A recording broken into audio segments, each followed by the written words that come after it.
আরে আরে আরে থামলে কেন হে গন্ধর্বগণ? বাজাও বাজাও, জোরে জোরে বাজাও। যে কোনো উপায়ে এই নিদ্রা ভঙ্গ করতেই হবে।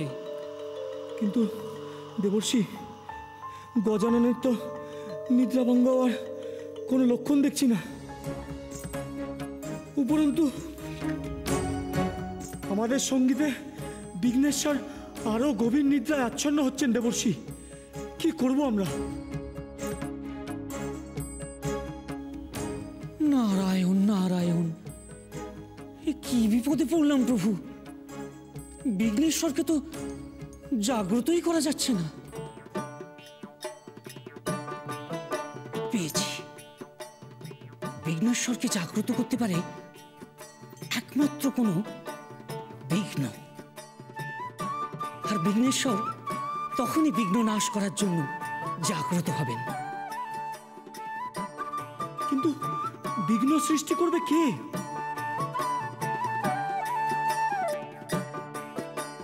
হে প্রভু, সহায়তা করুন প্রভু, সহায়তা করুন প্রভু।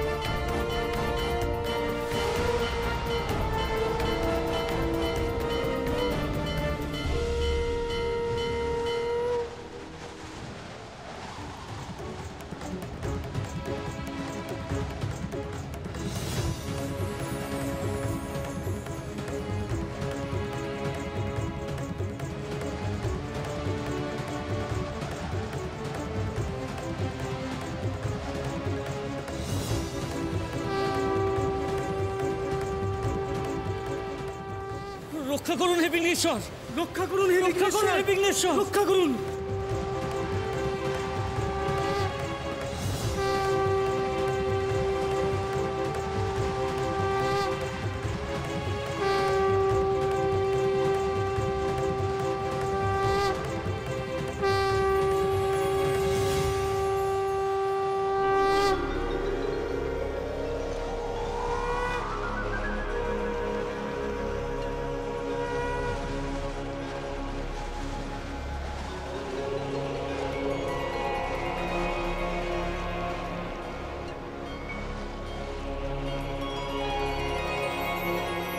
রক্ষা করুন, রক্ষা করুন, রক্ষা করুন।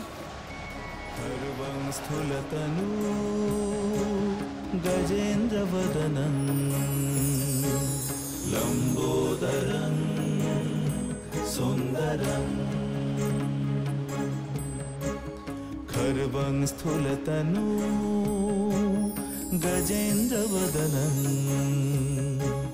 लम्बोदरं सुन्दरं। জয় বিঘ্ননাশক মঙ্গলমূর্তি শ্রী গজাননের জয়, জয় জয় বিঘ্ননাশক মঙ্গলমূর্তি শ্রী গজাননের জয়, জয়। স্থূলম প্রস্যন্দন মদগন্ধলুব্ধ মধুপব্যালুল। হে গজানন, দয়া করে পুনরায় নিদ্রা যাবেন না। মাতা শ্রীলক্ষ্মী আর প্রভু শ্রী নারায়ণের বিবাহক্ষণ আসন্ন। শ্রীহরির বিবাহের শোভাযাত্রায় আপনাকেই পুরোভাগে থাকতে হবে হে গজানন। তথাস্তু দেবর্ষি। স্বয়ং নারায়ণ ও শ্রীলক্ষ্মী বিবাহ বলে কথা, আমি অবশ্যই থাকব। তাহলে প্রস্তুত হয়ে নিন হে গজানন, আমরা এই মুহূর্তেই প্রস্থান করি। আচ্ছা দেবর্ষি, বিবাহে অধিক পরিমাণে মোদকের আয়োজন থাকবে তো?